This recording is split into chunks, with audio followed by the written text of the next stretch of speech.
les va? Bienvenidos a Juego de Damas. Hoy nos tomamos una licencia. Hoy la única dama que está en la noche aquí soy yo. Me quería dar el gusto de entrevistarlo como otras tantas veces sola a uno de los jueces de la Suprema Corte de Justicia que tiene muy buen trato en general con el periodismo. En particular con esta periodista debo agradecerle que las veces que lo he invitado siempre ha aceptado venir y sé que tiene muchos pedidos de entrevistas. Digo que es uno de los jueces que dialoga mucho con los periodistas. También es uno de los jueces más criticados. ¿Por qué digo esto? Bueno, porque muchos de sus fallos en la Corte Suprema de Justicia son diferentes a los fallos de sus colegas. A veces falla con alguna disidencia o en soledad. Y por esto ha sido muy criticado también. Y muchas veces se le ha puesto el mote de un juez kirchnerista o un juez cercano al gobierno. Me estoy refiriendo al doctor Raúl Eugenio Zaffaroni. Bienvenido. ¿Cómo le va, doctor? ¿Qué tal? ¿Cómo estás? Muy bien. ¿Molesta ese mote de kirchnerista cercano al gobierno? A veces yo siempre he sido contrario a la judicialización de la política. Y bueno, el riesgo que hay cuando se judicializa la política es que se politice la justicia. Y bueno, se empieza a interpretar todo como si uno estuviese jugando políticamente. No, personalmente no estoy jugando políticamente, ni nunca he jugado políticamente de la justicia. Tengo mis ideas, las expreso en los votos, trato de ser coherente con lo que pienso. Si tengo que cambiar de opinión, explico por qué cambio de opinión. Todos podemos cambiar de opinión, pero siempre y cuando demos una razón que explique. Valedera. Una razón valedera. Y bueno, y si cambio de opinión es porque trato de ser cada vez más coherente en la medida de lo posible. Sobre todo cuando pasamos cierta etapa de la vida, creo que lo único que nos queda es la coherencia al final, ¿no?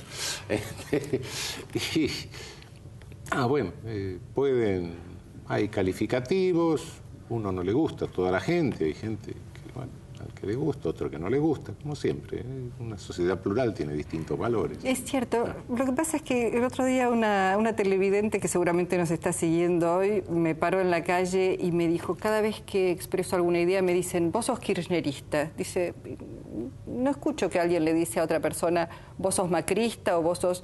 la palabra kirchnerismo a veces viene como si fuera un demérito, digo, en esta discusión o polarización que hay en la sociedad, que es notable eso, no sé si usted lo advierte.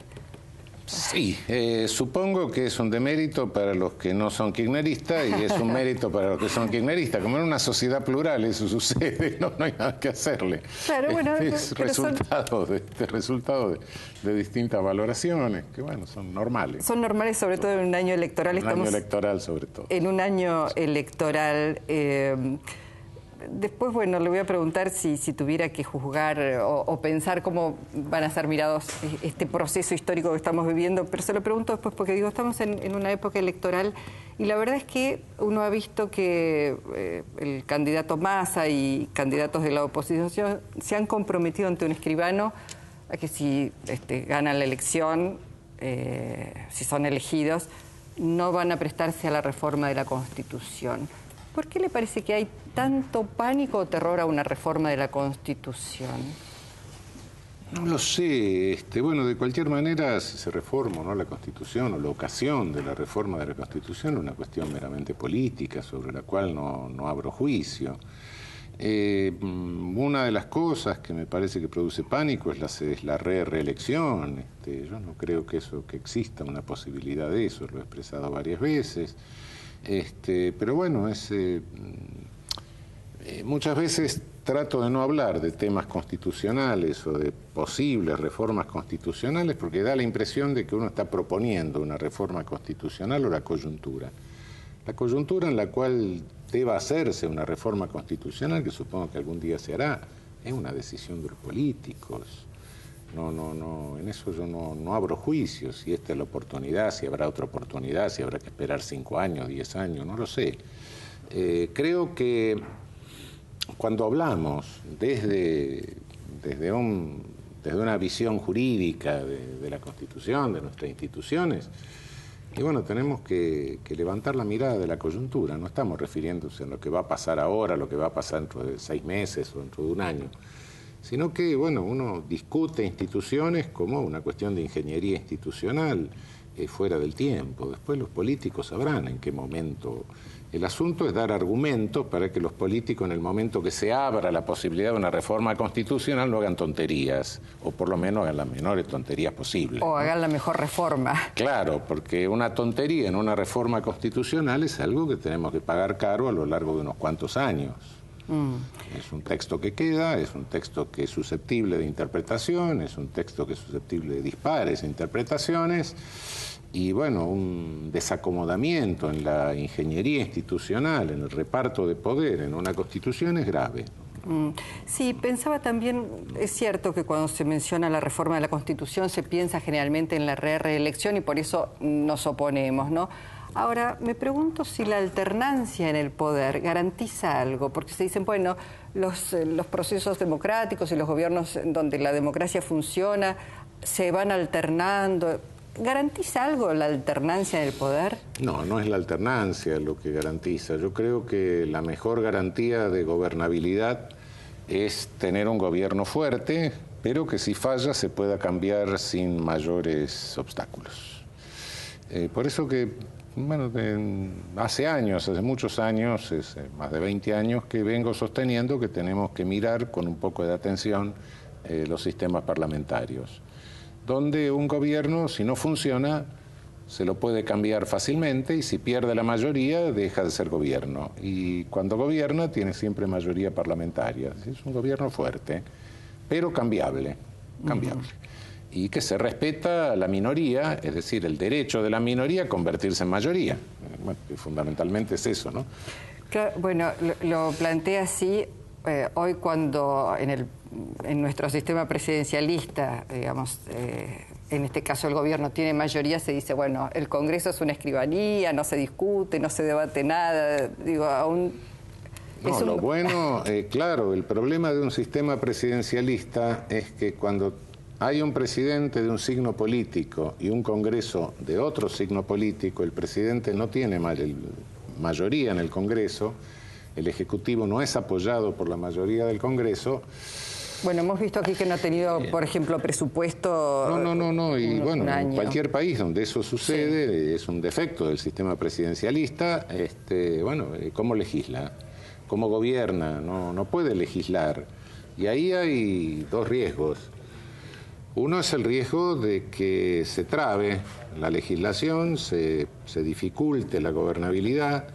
Y otro es el riesgo de que el Ejecutivo tenga la tentación de pasar por encima del Congreso y legislar por decreto de necesidad y urgencia. Ninguno de los dos es muy recomendable, ninguna de las dos soluciones es buena, ¿no? Por eso el sistema presidencialista tiene esos inconvenientes, ¿no? Bueno, ahora sí, ¿cómo le parece que va a ser visto esta época, este proceso histórico que estamos viviendo? Ya sé que es muy difícil porque estamos inmersos en él.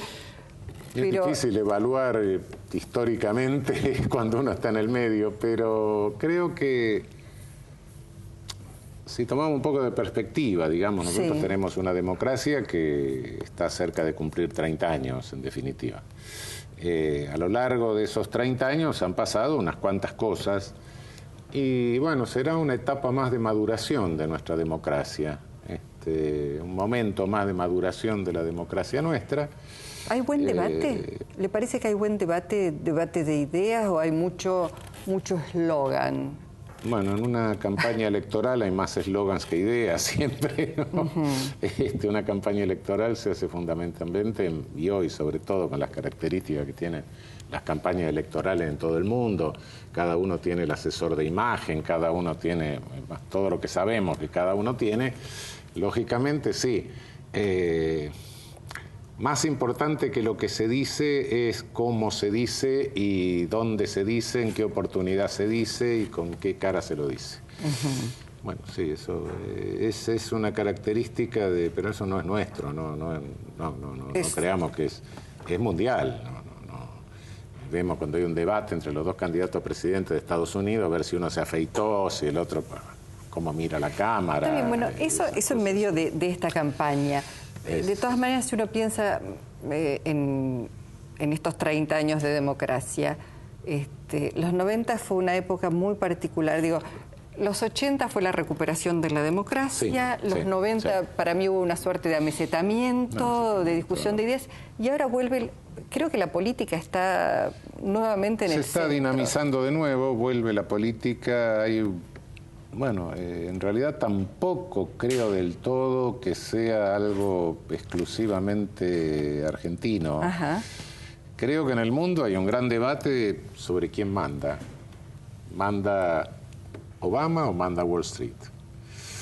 ¿Manda la política o mandan las corporaciones económicas? En definitiva, creo que ese es el gran debate, y hasta en Europa, por supuesto, también está ese debate abierto, ¿no? Un poco creo que es el debate que tenemos nosotros, ¿no? Esa es la pelea hoy también esa aquí. Esa es la pelea hoy en el mundo, y creo que también nosotros. ¿Cuáles son? Ese debate, ¿dónde se está dando? ¿Se está dando, digo, en la calle, a través de los medios, en los medios, en la calle, en las universidades? ¿Quién está en ese debate? ¿A quién ve en ese debate? En ese debate veo a todos los interesados, veo a personeros de los interesados, todos. En definitiva es eso lo que está discutiendo el mundo hoy, ¿no? A lo cual le podemos agregar nosotros, no voy a entrar en detalles, pero nosotros le agregamos el dato folclórico, ¿no? Como cada país le agrega su propio dato característico, su propio dato folclórico. Pero en definitiva eso es lo que... Es una cosa que empieza hace muchos años, de alguna manera, creo que es la advertencia que hizo el general Eisenhower cuando dejaba la presidencia. Dijo, bueno, ¿qué estamos haciendo? ¿Estamos defendiendo intereses nacionales o estamos defendiendo intereses de las corporaciones y de los fabricantes de armas? ¿A qué estamos jugando? ¿Son los intereses de Estados Unidos como potencia, como país, o son los intereses de los fabricantes de armas que nos están marcando la política? Y bueno, esa disyuntiva, el día que Eisenhower le dejaba el poder a Kennedy, lo planteó en su discurso de despedida. No lo estaba diciendo ni Fidel Castro, no. Estaba diciendo Eisenhower, nada menos. Eso me parece que ahora está mucho más visible. A lo largo de medio siglo se hizo mucho más notorio, claro. Mucho más notorio. Claro. Y también es notable que quien haya utilizado esa frase un poco aquí en la Argentina haya sido Néstor Kirchner, cuando dijo, bueno, yo no he llegado para dejar las convicciones en la puerta de la Casa de Gobierno, y aquí manda el poder político y no las corporaciones, ¿no? Algo que después retoma y continúa Cristina Fernández de Kirchner. Es interesante porque, digo, se hace muy, muy visible. Yo sé que me va a contestar lo que quiera, lo que pueda, pero en algún momento usted señaló que los medios de comunicación construyen realidades. Y estamos en el medio... No es que lo señale yo, es Berger y Luckmann. Está bien, pero... Todas las escuelitas de comunicación está el librito que todos lo leemos. No, ya sé. Pero bueno, lo ha dicho usted, lo ha retomado, lo ha recalcado, lo ha manifestado. Y estamos, esperando que la Corte Suprema de Justicia se pronuncie en torno a la Ley de Servicios de Comunicación Audiovisual. Entiende que estamos cerca, la Corte ya ha dicho en algún momento que las cautelares no deben durar eternamente. No puedo abrir juicio ni puedo decir nada sobre eso, porque es una cuestión que está debatida, está al conocimiento de la Corte, y cualquier cosa que dijese puede ser muy mal interpretada.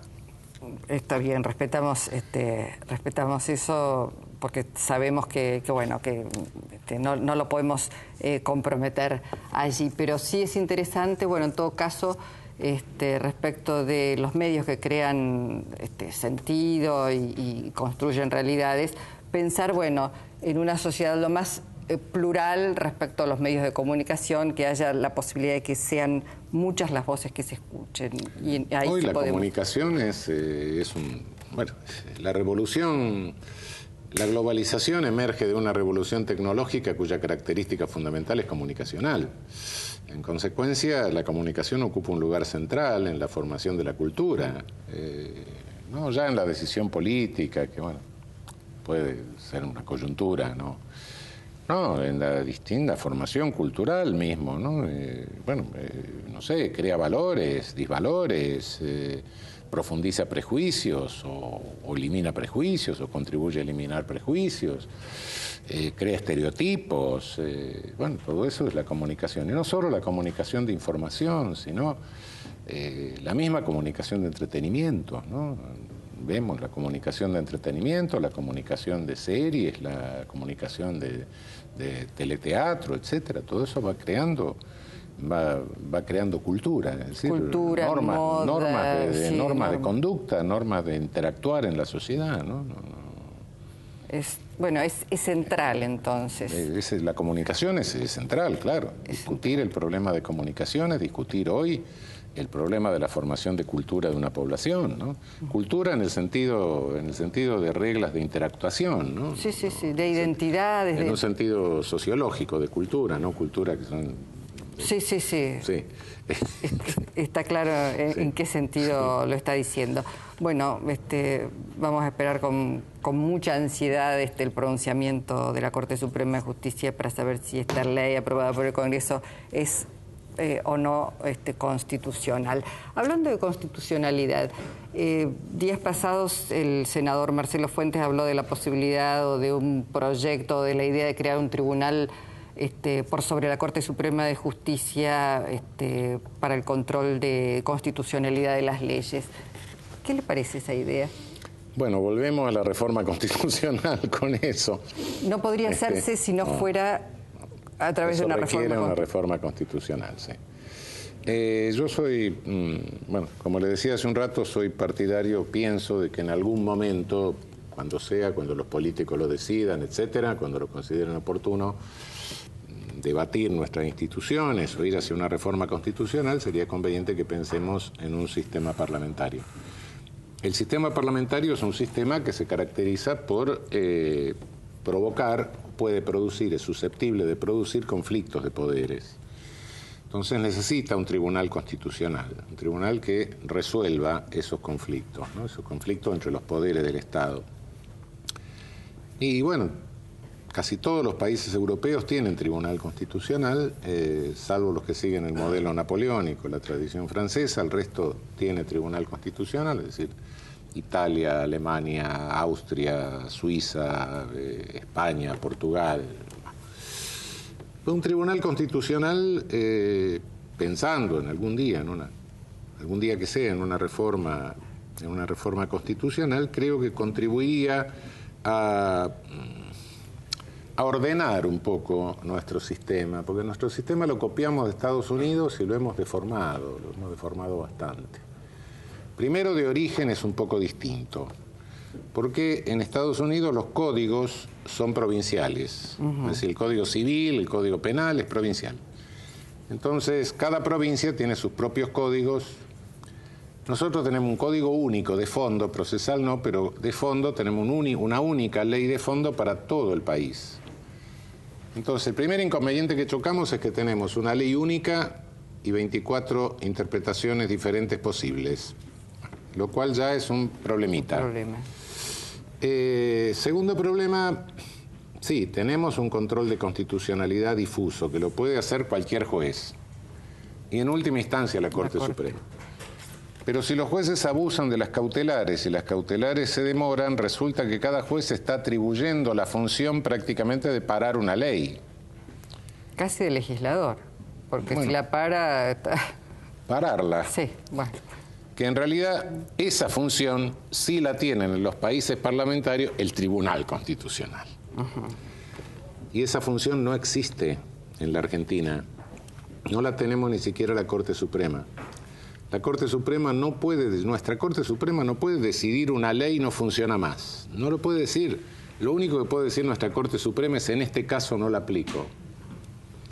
Y los jueces de otra instancia la pueden seguir aplicando y el Ejecutivo la puede seguir teniendo vigente. A ver, ¿cómo es eso? ¿Cómo es eso?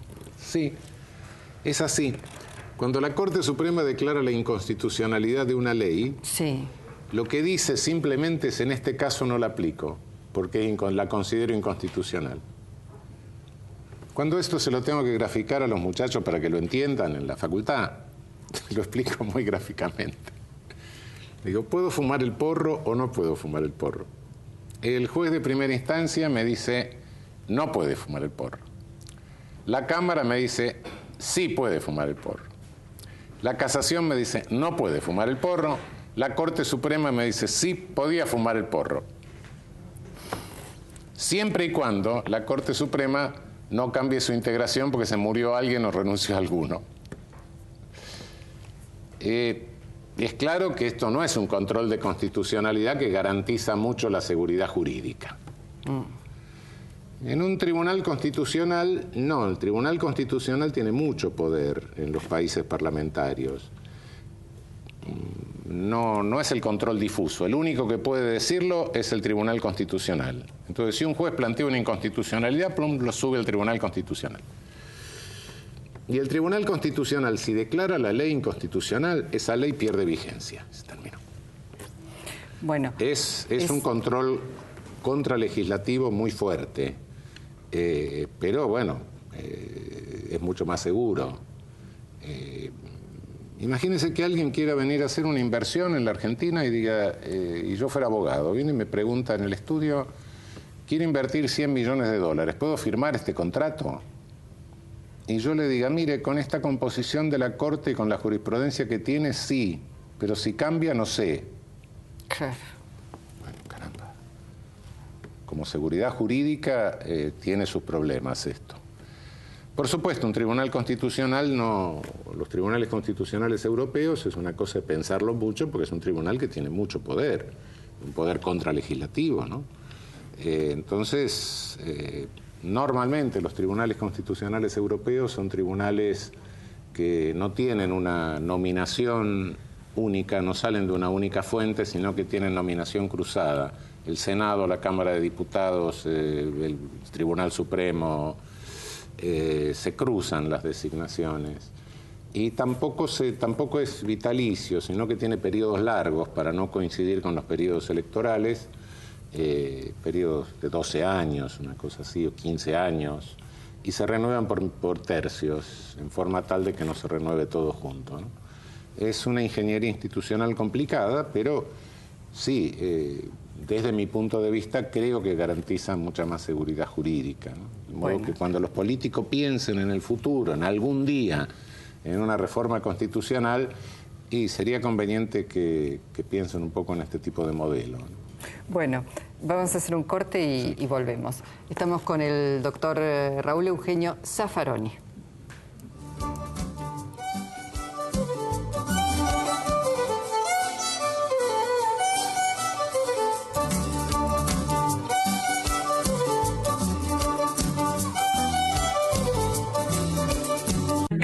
El lavado de manos sigue siendo la medida preventiva más eficaz para evitar el contagio de enfermedades.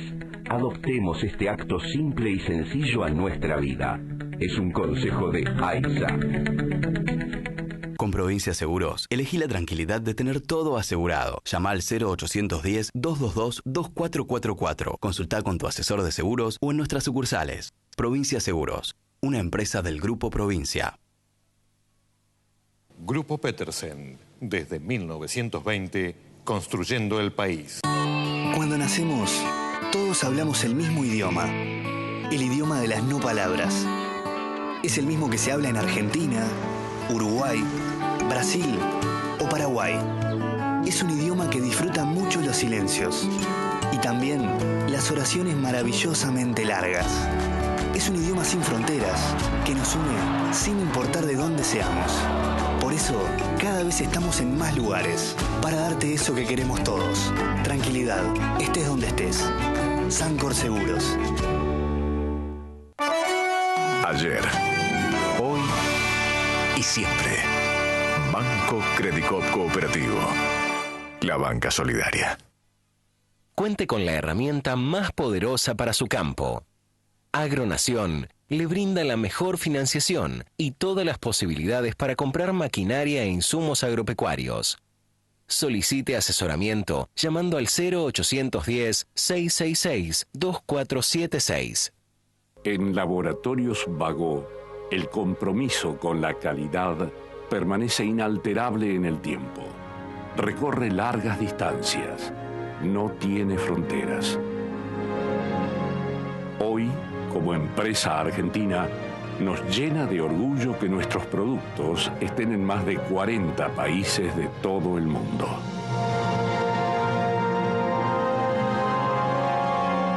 Laboratorios Vago. Ética al servicio de la salud. Morón sumó un nuevo servicio de recolección diferenciada de residuos reciclables. Todos los barrios tendrán su día verde. Lunes, Villa Sarmiento. Martes, Aedo. Miércoles, El Palomar. Jueves, Morón. Viernes, Castelar.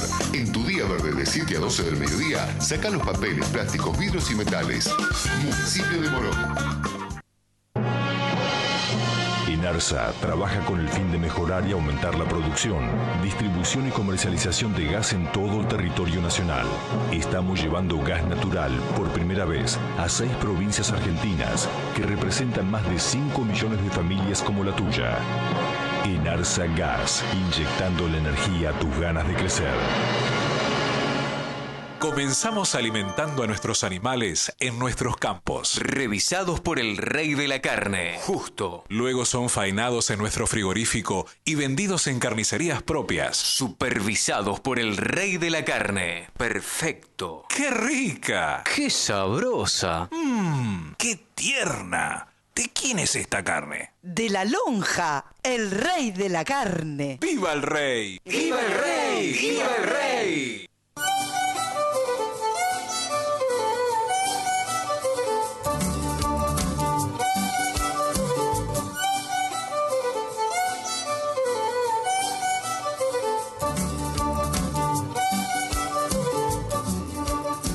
Raúl Eugenio Zaffaroni nos acompaña esta noche en Juego de Damas y quería preguntarle, doctor, ¿cómo vivió el episodio, más lo vivió en realidad Evo Morales, que estuvo retenido en Viena sin poder viajar, pero todo este proceso de espionaje, los Estados Unidos, el joven espía Snowden hoy en Rusia, el espionaje en los países, primero en los países que se supo en los países europeos y ahora los países de la región y Argentina incluida. Bueno, yo tengo una impresión fea. Yo no sé si el espionaje lo deciden las cúpulas políticas. Tengo la impresión que los servicios de espías se han autonomizado, que es un fenómeno de autonomización de policías. Un suprapoder por sobre la política. Se han independizado de la línea política y actúan por su cuenta. Lo mismo que pasa con algunas policías que, bueno, empíricamente, groseramente, nosotros vemos que a lo largo de América Latina muchas veces se dice, bueno, te cedo capacidad de recaudación autónoma a cambio de gobernabilidad, y entonces la policía se maneja por su cuenta. Creo que estos servicios, no de la misma manera, pero sí se han autonomizado en alguna medida, y no sé si en gran medida, ¿no? Yo no sé si estas decisiones vinieron de gobiernos, sí, formalmente los gobiernos las tienen que asumir, claro, porque son agencia de ellos, pero no sé si no son decisiones de los propios órganos de policía de espionaje, ¿no? Porque lo de Snowden pone en peligro todo el aparato de ellos. Es un enemigo de todos. Y hay cosas que me hacen dudar. Por ejemplo, yo tengo muy serias dudas de que Obama no quiera cerrar Guantánamo. Creo que sí que lo quiere cerrar, pero creo que no puede. Creo que si cierra Guantánamo, al primero que le van a soltar, supongo que en todos los que tiene ahí debe tener algún terrorista en serio. Creo que el primero que le van a soltar es al terrorista.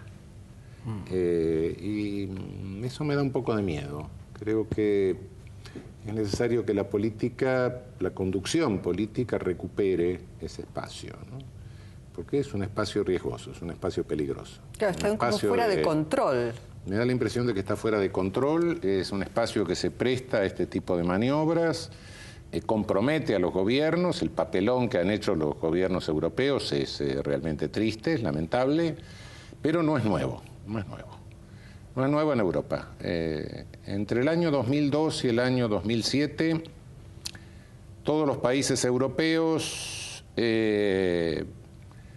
autorizaron los vuelos de la CIA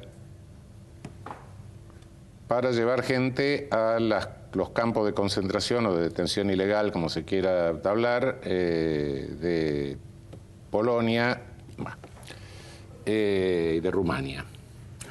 Y esto, bueno, lo logró investigar finalmente el Parlamento Europeo, la Comisión de Derechos Humanos del Parlamento Europeo. Fue negado.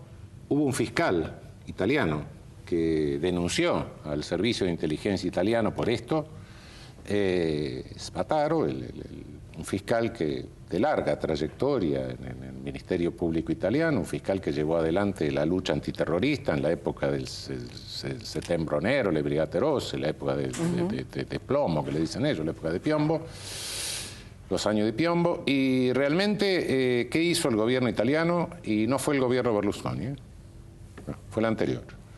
¿Qué hizo? Lo denunció al fiscal por revelación de secreto de Estado. Cuidado, en estas cosas, Europa dice nosotros somos inocentes, Estados Unidos es el que hace todo esto, etcétera, pero cuidado, creo que está poniendo de manifiesto algo que pasa en ellos también, que de alguna manera me parece que es preocupante porque también es un problema interno en cuanto a autonomización de sus propios servicios de espionaje. Claramente los organismos internacionales como Naciones Unidas debería ser una condena, pedir que... Bueno, es una flagrante violación del derecho internacional, de la Convención de Viena, por supuesto, de la inmunidad que tienen los jefes de Estado. Yo no recuerdo, creo que hace muchos años, alguna vez pasó en África, que detuvieron a un presidente en tránsito, no sé, una cosa absurda, pero la inmunidad es absoluta, ¿no? Ahora que mencionó África, le voy a preguntar por Angola, que acaba de llegar hace unos días de Angola, pero antes de eso quería preguntarle, porque la verdad es que cuando uno se fija lo que está ocurriendo en España, con Mariano Rajoy, las denuncias de haber cobrado sobresueldos del PP, la corrupción es casi moneda corriente. Todos los gobiernos tienen alguna acusación sobre corrupción. ¿Tiene que ver, le parece, esto con el financiamiento de la política? ¿Algo que no se discute, que no se blanquea y que no se discute? Bueno, no es el primer gobierno europeo que tiene fenómenos de esta naturaleza, ¿no? Ha caído gobiernos franceses por esto, ha caído algún gobierno alemán por esto. Sí, efectivamente, la política tiene un enemigo que es la antipolítica. La antipolítica es el paso previo a la dictadura, por supuesto, ¿no? Los partidos son partidos, acá se necesita una cosa nacional que no sea parcializada, sino que junte a todo, etcétera, discurso nazista o discurso fascista. Entonces, bueno, o dictadura al proletariado, lo que se quiera, bueno, sí. No importa, raza superior o lo que se le ocurra. Entonces, bueno, ese es el riesgo de la antipolítica. Y la antipolítica amenaza permanentemente a la política y uno de los argumentos es miren lo que se está gastando en tener a estos inútiles. Claro, sí. Si no están estos inútiles, vienen ellos. Y después vemos lo que hacen, termina una masacre. Y la política se defiende ocultando sus costos, que de alguna manera los tiene que solventar. Y bueno, eso los deja en una posición frágil, en una posición débil, muy, muy vulnerable, los libra a la extorsión y finalmente puede provocar caída. ¿Sí? Sí. Pero ninguno... Ojo, no estoy con esto condenando a Rajoy personalmente, no. ni hablo del socialista francés, ni hablo de... No. Pero ningún político se sienta a discutirlo en serio y lo plantea. No se animan porque le dan argumentos a la antipolítica. Es mundial el asunto, ¿no? Estamos viendo un caso europeo y vamos viendo los otros casos que han pasado en Europa, ¿no? Sí. Es así. Es así. Es así, bueno, y quizás es una deuda de la política porque es una deuda de la política, que le pierda un poco de miedo a la antipolítica y diga, no, muchachos, esto hay que hacerlo así. Los políticos seremos malos, pero somos necesarios, porque de lo contrario vienen los antipolíticos. Y los antipolíticos ya sabemos a dónde conducen, ¿no? Claramente. Ahora, si estuvo en Angola, ¿qué estuvo haciendo? Bueno, fui por una invitación del Tribunal Constitucional de Angola, muy interesante. Estuvimos muy pocos días. Mi primer contacto con Angola. Estuvimos en Luanda 4 días, muy bien atendidos por el Tribunal Constitucional. Me impresionó mucho la formación de la gente del Tribunal Constitucional y el país. Impresiona bastante. Es un país que tiene un boom económico en este momento, un crecimiento del PBI alto, pero mantiene condiciones, bueno, tiene un promedio de vida bajo, un alto índice de mortalidad infantil. Digamos, ese crecimiento tendrá que llegar en algún momento. Tendrá que llegar de algún momento, y lo que entusiasma es que está todo por hacer, ¿no? Tienen un juez por provincia, por ejemplo. En fin, es un país que tuvo 15 años de guerra de independencia y después 15 años de guerra civil. Es decir, 30 años de guerra, lo que provocó un desplazamiento poblacional y una concentración de población en la capital, en Luanda, con una concentración de población importante, sin un sistema de producción que haya permitido incorporar a la gente que se concentraba, desplazada por la violencia. Y bueno, pero hoy está el boom económico ese y realmente atrae mucho porque a uno le da hasta ganas de quedarse, ¿no? Porque está para poner el hombro en algo que está todo por hacer, y además está muy cerca, un país que declara su independencia en 1975, qué sé yo, es como que uno esté por ahí hablando con Belgrano, con San Martín o con los miembros de la primera junta, no sé, están ahí en vivo y en directo, ¿no? Bueno, Argentina ha intentado vínculos con Angola, ha viajado el secretario Moreno, ha ido una delegación comercial, hay perspectivas de intercambio económico. Es más, incluso es institucionalmente, necesitan jueces, necesitan, en fin, trataré de seguir en contacto y de ver en qué podemos cooperar en eso, ¿no? Doctor, mañana se están cumpliendo 19 años del atentado a la AMIA. Cuando han pasado tantos años, ¿estamos más difícil de encontrar responsables, de avanzar en esa causa tan dolorosa para la Argentina en general, ¿no? Sí, es una causa en la cual yo estoy excusado porque en su momento hicimos un informe sobre la situación del proceso, de la causa, junto con Andrés D'Alessio, con Ricardo Gil Lavedra y con Carlos Aldanián. Y bueno, ese informe, cuando dijimos que se estaban proveyendo pistas falsas y toda una cantidad de cosas, bueno, me inhibe de intervenir en la causa, ¿no? Es un hecho gravísimo y sí, hay un agujero que ha dejado la justicia argentina, sí. Hay una falla, un agujero grande. Lo hace responsable a la justicia. Digamos, hago responsable a todo, incluso digo la justicia, pero hay una cuestión que no se ha resuelto hasta el día de hoy, hay una cuestión de tipo institucional. La cuestión de tipo institucional es que nuestra policía de investigación no depende de los jueces, sino que depende del Poder Ejecutivo. No depende ni de los jueces ni del Ministerio Público. La policía de investigación criminal depende del Poder Ejecutivo. Sí, se dice, cumple las órdenes que le dan los jueces, etcétera, pero nosotros sabemos que las órdenes se pueden cumplir formalmente o materialmente. La puedo cumplir formalmente, toco la puerta, digo, lo vengo a detener, no, el señor salió, no vuelve más. Realmente o materialmente lo busco. Son distintas formas de cumplir las órdenes. Las dos las cumplen. Me informan que tocaron la puerta y no estaba. Bueno, listo. Por eso, bueno, ese defecto institucional hace que, bueno, ha hecho que, a mi juicio, que algún juez pueda cometer errores, ¿no? Al verse que sus órdenes estaban siendo burladas, etcétera, en un afán quizá excesivo, no por ocultar, sino por llegar a la verdad, creo, se cometieron algunos errores, una serie de errores. Pero lo básico es esto que estoy diciendo, ¿no? no podemos estar seguros si no tenemos una policía que depende de las órdenes nuestras, que depende de nosotros, o que depende del Ministerio Público.